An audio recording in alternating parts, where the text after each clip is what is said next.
Nani na kati na biso ali na makoki ya kokende ko contrôler l'élection na kati na Rwanda. Est-ce que bazali? Soki balobi na bino lobi te na Rwanda kuna bazui 2 millions d'enrôlés. Bino ba konsala pona ko préparer ba manifestation za likoya. Et les alliés vont mobiliser dans la quartier na bino. Vont mobiliser dans la section. Vont mobiliser dans la fédération na bino. Ce qui mobilisation za lima kasi to côté na bango.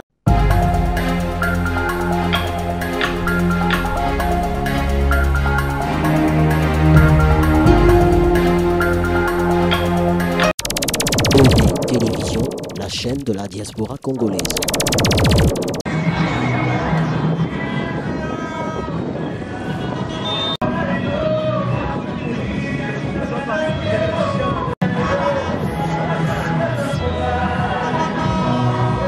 Merci Bandeko, il y a Eco Dynamique Télévision, EDTV, la chaîne de la diaspora congolaise, la voix de la diaspora congolaise ici à Kinshasa et dans l'ensemble de la République démocratique du Congo. Boyebi makambo zali koleka na kati ya mboka na biso, Corneille Inanga abimisi calendrier électoral pour na ba élection na 2018. Kasi ba Congolais ba imboka ba oyo bazali ba kolomboka ba yan droit ndenge ba benga bango bazoloba que Joseph Kabila a koleka le 31 décembre 2. Pourquoi? Parce que accord il y a Saint-Sylvestre, accord il y a Senko et Pesaki Joseph Kabila un an à Sala Abu Bia. Kasi boyebi Uto Corneille Nanga bimisa calendrier électoral ba voix et Tombo Maki ba misusu ba rejeta kiyango ba misusu bandima kiyango. Awa toye na siège il y a parti politique en vol, parti cher il y a mwana mboka Délice Sanga oyo azali mwana mayele ndenge babenga kaye epai ya ba membre ya parti politique na ye abenga kibiso Eco Dynamique Télévision parce que azali na message ya ko loba na baimboka azali na message ya ko pesa na ba congolais nyonso. Pourquoi pas ba oyo bafandi libanda ya mboka tolanda.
Oeza Mabelia Kinshasa et Ami Bandeko pour la Kolanda communiquer un message ni président national et en vol Azana Angolelo.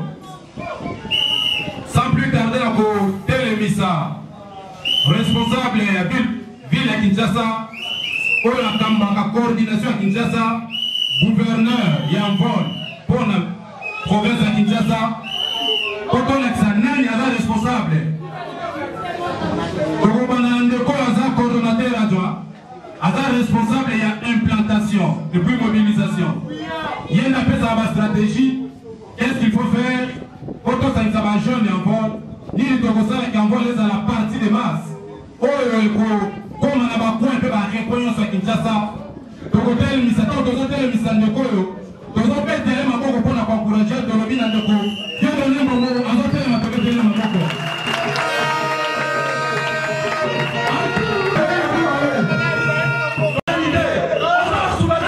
Premier, passe à la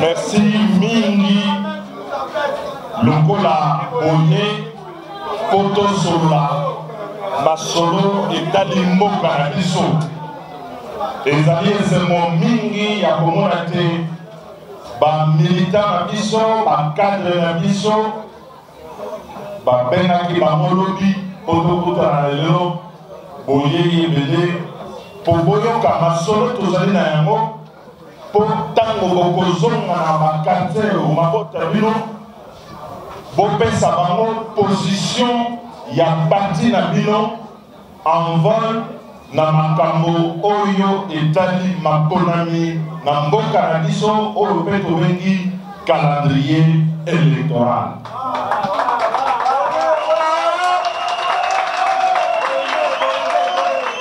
Bolanda bozala na biyoka yoka te bilandalanda te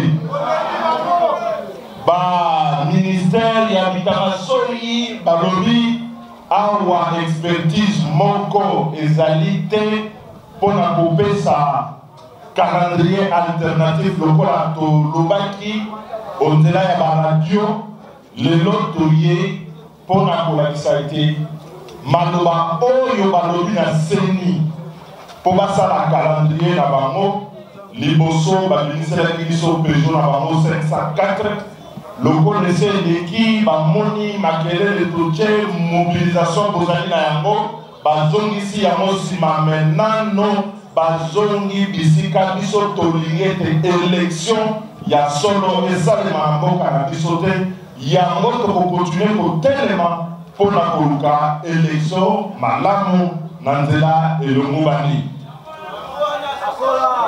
yango tolobi nanga abimisi calendrier na ye alobi l'élection présidentielle, élection législative na provinciale il faut salema le 23 décembre 2018. Est-ce que Bino Bondimi yango? Est-ce que Bino Bondimi yango na élection salema na décembre 2018? Nayoki awa camarade Dieudonné Bongo à lobby, il faut bakende. Par lobby, il faut bakende. Donc, ça qui bango, moula moko, 1 an, na dialogue au besoin qui pas y avoir na 5 ans. Mais tout le monde est dans moula moko. Bazoko kaka makambo te. Est-ce que tout que la bango lisusu va continuer? Est-ce que tout que la bango lisusu va continuer? En tout cas, basa nini? Basa la nini? Soko na ndi calendrier na bango.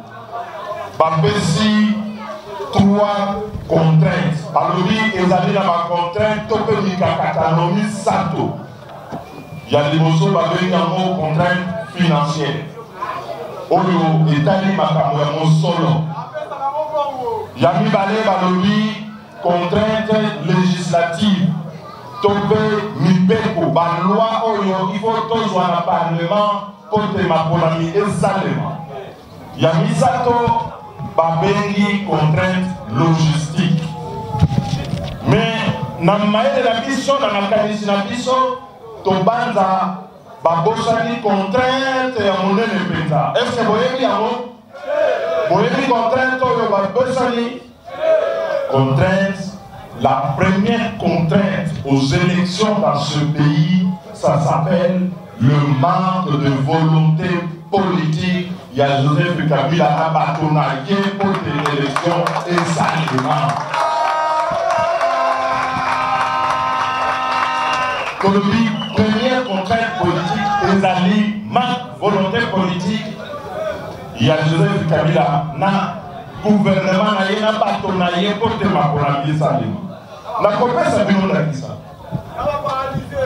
Na 2015, babimisaki calendrier électoral.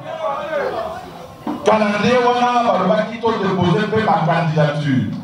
Ya solo to kritikaki yango. de déposer la candidature, il y a des députés provinciaux. Tu vous dites que mon abisso, il y a pas.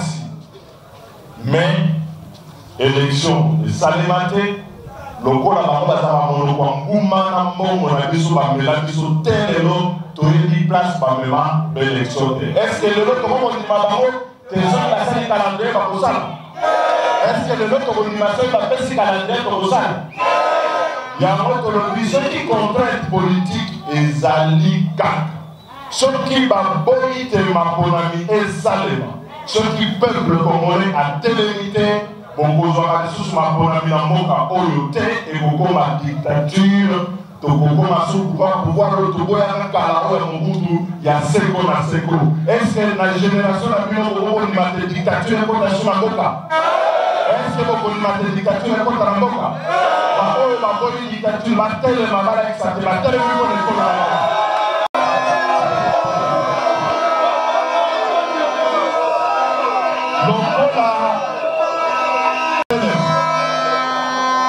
Lokola, vous avez un hôtel. Vous allez bateau, Nzambe, Akeli, Namayele, Apesino, Makilana Mai. Vous allez vivre à hôtel et matin, tout hôtel et ma bonne amour, ils sont bons mots à Oyo, Ezala, libéré. Tout hôtel et ma bonne amour à Oyo, Ezala, libéré. Bon, dans le vie, tout hôtel et ma bonne année, n'a envoyé tout Mexico, tout pays, calendrier alternatif. Par contre, le calendrier alternatif, ils allaient vite. Ils allaient vite ici. N'a pas de calendrier alternatif, il y a encore les lobbies. Tokoki Kozwa d'élection en juillet 2018. Ceux qui bolingo, il y a pour ça l'élection, monter pour ça l'élection, et Zali. Ceux qui ont des contraintes politiques, il y a Kabila Batonadier. Tout le monde a une contrainte législative. La contrainte législative, il y en a à 3 niveaux. Le premier niveau de la contrainte législative est d'ali vote sur la loi électorale. Dans le calendrier, par loi électorale, il faut être le 30 novembre. Bisson doit aller dans le Parlement, le secrétaire général adjoint, est-ce que la loi va programmer un autre? Donc, on dit, et l'autre côté, limité par la message de ma qui c'est par contrainte. Dans la loi électorale, les alliés habitants m'ont miné. Il y a 4 pièges à éviter. Et puis, dans le Sénat, dans le bateau, il y a un parti dans le bateau, il y a 4 oppositions. Tofumola miso. Tofumola miso, dans la Makambo, l'Italie d'abord, les Kambo, Babengi. Vote électronique, tout semi-électronique, il y a nanga. Est-ce que, bureau limite dans le Congo, au Congo, dans le bureau de vote, on vote, bâtir machine, moko wana, il y a moins imprimable bulletin de vote, dans le bureau. Comment dit Mayango? Les années pièges, il y a des mosos, balingi ba mema. Balingi ba mema, on a tirani. Balingi ba organiser fraude électorale. Parce que dans le moment où Joseph Kabila, la majorité va éviter ceux qui toquent dans ma bonne et que la liberté Zali, la possibilité à ta moquette de gagner l'élection. Est-ce que Kabila va partir à son moro ou il va voisin? C'est la capacité pour gagner l'élection dans le monde. Est-ce que dans ma quartier d'ici, dans ma sélection aux alliés, est-ce que les gens vont pas pouvoir? Alors, pour la tricher, balingi batia na kati ya loi électorale, oyo tobengi vote électronique. Na envol, ezala biométrique, ezala semi-électronique, ezala électronique. Mokolo bakocha na kati ya loi électorale, tokobima na balabala, mokolo wana bakocha bisobeto, tcheni. Mokolo wana bakocha nini?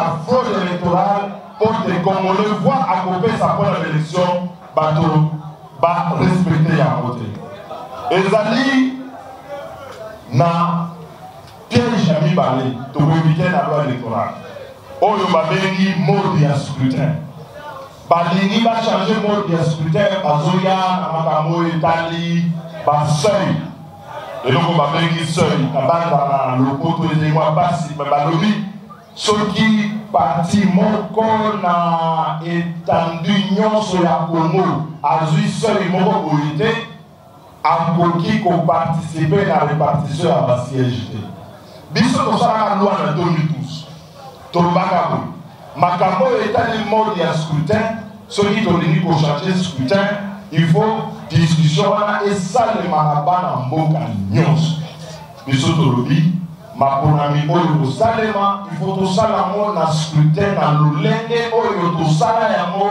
na 2006 mpe na 2011 soki mpe babongoli mode ya scrutin bakomona biso na balabala lokola na 2015 eloko wana biso tokondima yango ata moke te parce que ezali fraude ya baparti na bango ya bapepepepepepepe oyo ezanga mutu na makolo balingi baimpose na peuple congolais. Est-ce que bokondima yango? Est-ce que bokondima yango? Ya misato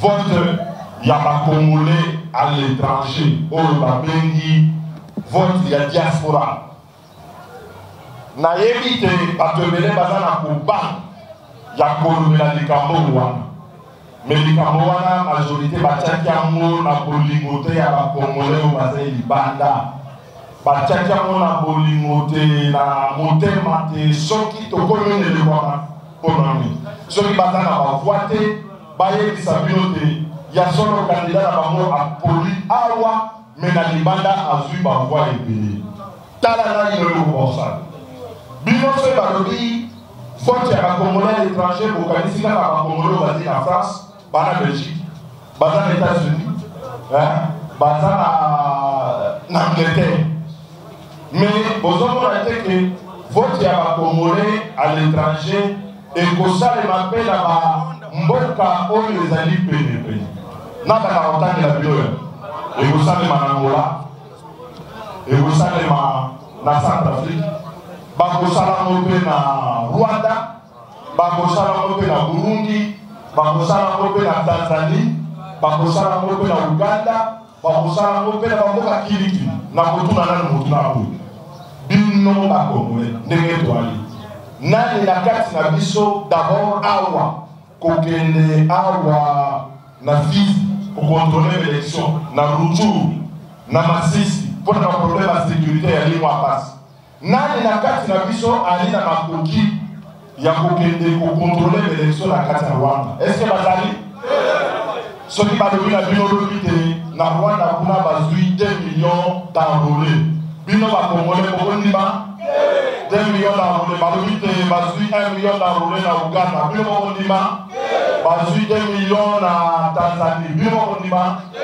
sikoyo kandida na bango ata bino bopesi bavoi te bakoloba te azwaki 2 millions na Tanzanie 2 millions na Rwanda akomi mokonzi na bino bino bokondima eloko wana yango biso tolobi ya solo toyena bolingo ya bandeko na biso libanda ifo bavote me na eleko oyo na ntango oyo na Kongo ya lelo na mikakatano toyali nango ya lelo eloko oyo ya vote ya bakongolais à l'étranger il faut totindika ngo na baélection oyo ezali koya na nsima sikoyo te po élection ya baétranger na kati ya calendrier bakongolais de l'étranger boyebi ekozwa biso combien de jours boyebi ekozwa biso 200 jours mpona enrôlement na bango donc ndenge toza kondima mpona me osalema te parce que foto ezela nanu 200 jours wana mpona baopération etali bakongolais oyo ya libanda epuis na ndenge nayebeli bango bakoleka bino ebele na koleka ebele wana bakopesa bino président de la république oyo balingi parce que bakongolais à l'étranger bakovote kaka mpona élection présidentielle eloko wana eza piège ya misato toboyi piège ya mine oyo balingi komema ngo molai c'est la répartition de sièges. La répartition de sièges les opérations mathématiques. Biso Tolini to voté loi d'habilitation et sa gouvernement à Koki pour passer la répartition des chefs par ordonnance loi. On est tous là 37 jours. Sur les 37 jours dans le calendrier électoral, en 5-6 jours, on peut régler le sujet. Parce que on est en ordonnance loi. Tout le monde a dit va charger le calendrier par béni contrainte législative. Donc la contrainte législative, Tolobi, et ça n'est pas au mon côté et justifié n'est pas au sala, pas au taille. Contrainte qui a mis par les législatives, les années macabres, il y a budget. Mais il y a un autre et talanipe la finance. Balobi ba na mosoloté. Mais le gouvernement n'a pas tout le monde a quel voté. Gouvernement n'a pas la salle de Salazar. Balobi, il faut 500 millions de dollars pour organiser l'élection. Est-ce que ça va fonctionner? Parce que ça va ici. Parce que ça va médecin. Bon, ça va monter 500 millions de dollars pour nous. Donc, Baché Yango, pour éviter, Nassima Mikolo Bagolo Baramino, tout ça n'a bon côté. Le gouvernement n'a pas de gouvernement n'a pas de corruption. Jamais pas de ministère comme Bongo pour tout ça à l'élection. Pourtant, pour comment on va éviter Bongo les alliés. Le roi Bongo les alliés, tout prolonger par le sous, stopper ça par le sous un an. En tout cas,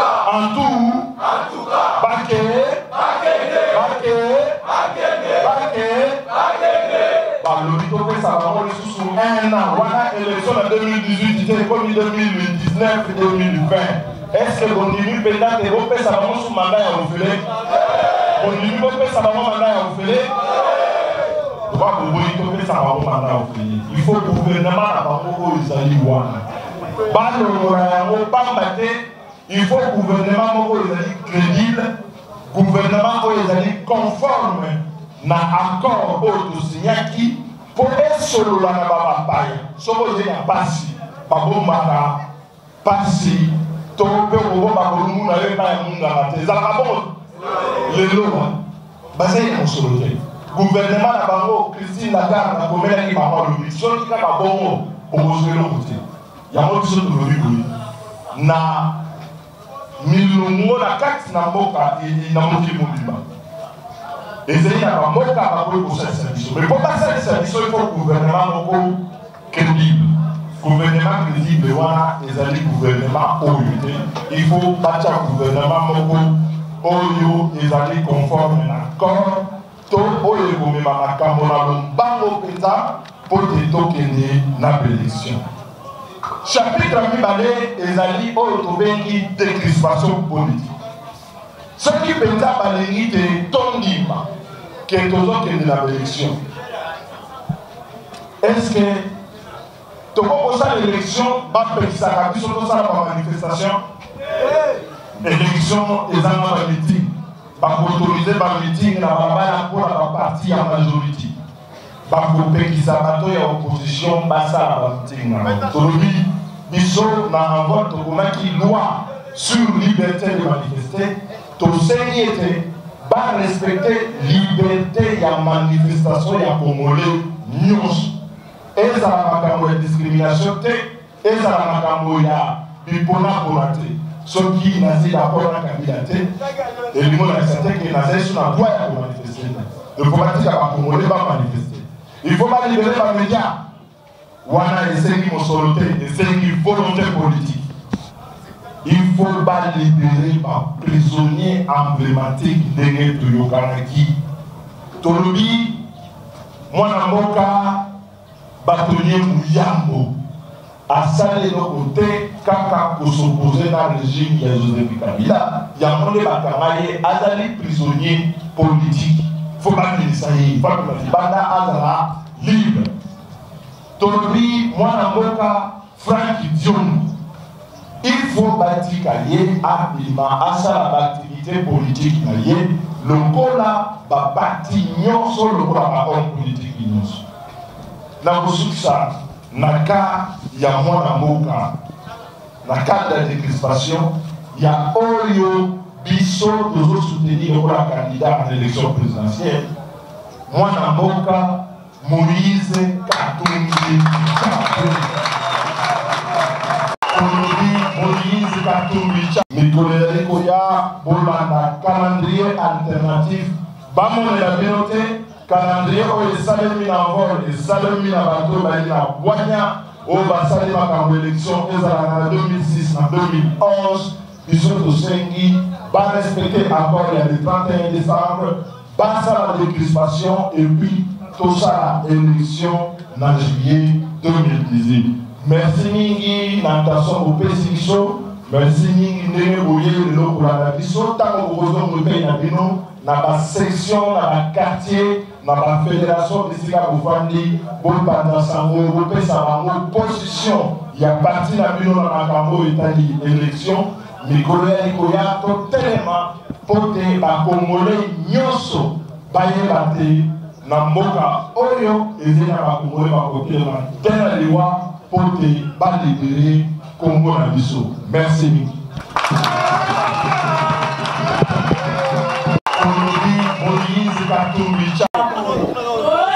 Au niveau négocié dans la majorité présidentielle que Félix Tshisekedi a comme premier ministre. Et ça, il y a son auto et à son Merci président Monté, aujourd'hui Sota et Bélé pour mobiliser face et n'importe quoi. Mais cérémonie est vendue en presse. Question dans les alliés. Il y a qui proposait à calendrier à envol parti la mission. Stratégie mine pour qui vont convaincre une majorité pour une moyenne soit militaire, politique et pour qu'ils vont contraindre et vont imposer à la Bino pour d'autres élections. Togo, Bomoniango na Burkina Faso, Tomonakengo na Sénégal. Même à Kinshasa, en janvier 2015, Bazomaki Sima na mauvais pour la loi électorale pour la vie. Bazomaki Sima parce que Bamonaka et Bobimaka na Barabara ébélé. Les noms photos de ça, dans la carte de la Bisso, dans la section de la Bisso, il faut tourner de ça. Mon thème à Bisso. Parce que tu connais la Obama, sur une manifestation, tu as Bisso, mon toit 1 million de bateaux. Tu as dit 12 millions à Kinshasa. Et là, tu as mérité ça pour vous préparer la manifestation de l'Ikoya. Et les alliés vont mobiliser dans la quartier dans Bino, vont mobiliser dans la section, vont mobiliser dans la fédération dans Bino. Ceux qui mobilisation, ils ont dit, Makassi, Togoté, Nabango, Bono, et l'équipe de Makassi, et puis, Bakola, pour respecter Bino, et c'est salement paix et Kostane. Namotuma, Oyotali, Tshisekedi, Félix, le président, il y a rassemblement. Mais, Yemoko, Arobaki, Nanzila, ya radio, Nanzila, Bilili, Arobaki, Azali, Kandiyate, et Azali, Koulouka, Yamoti. Bango de Rokanagina Bango le 31 décembre. Aujourd'hui, Bango le premier ministre.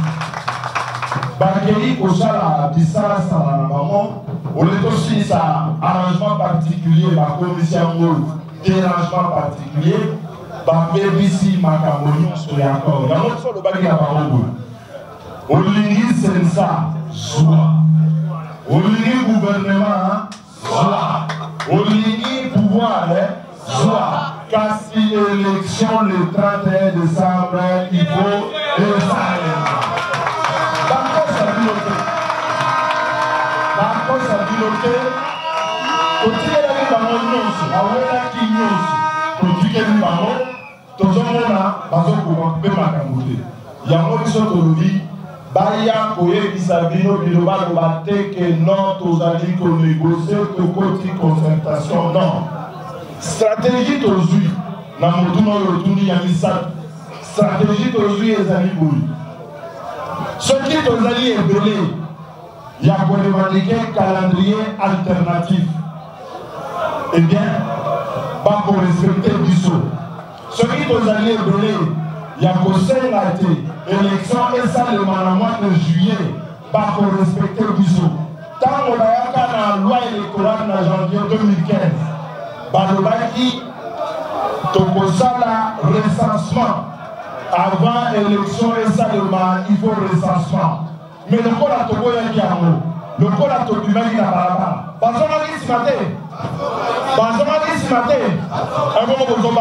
faut que tellement Togo qui s'en va aussi. Et là, aux autres, la peuple congolais, les alliés, courage. Il faut que vous ayez courage et puis la coordination, la conseil dans la fédération, stratégie à mobilisation et à sensibilisation pour que la quartier dans le biseau va comprendre le message politique dans le biseau pour que tout élément, pour que tout cela, le calendrier est en juillet 2018. Ce qui est donné dans la bande le 31 décembre et vous allez m'assurer ce qui est donné le 31 décembre et vous allez m'assurer Nyoso est à la maboko na bino, Nyoso est à la courage na biso, mais biso na bino et le mot ndeko kosala de gouvernement pas respecté au biso tozali kosala. Merci. Que par membre de la section na biso baza pina na temps et puis baza information. Ça c'est très bien. Il y a l'immoso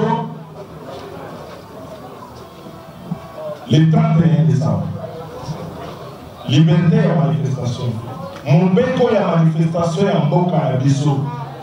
Et comment il a parti dans Bino en vol. En vol, nous tapons ça qui mon béco pour la liberté à manifester. Bazo bloqué un mot pour l'Assemblée nationale. Mais, n'année comment il na mon béco li conti. La constitution à Bisso. Et ça, il y a une autorisation. Na kose na bino bolo la kubaka. Bato basana bobaki mingi. Ozo banga mingi. Soki tobini na balabala. Tozali 1 million. Tozali 2 millions. Moto akosa bino te eza na soda moko te akobeka masasi po akoma 1 million ya bato.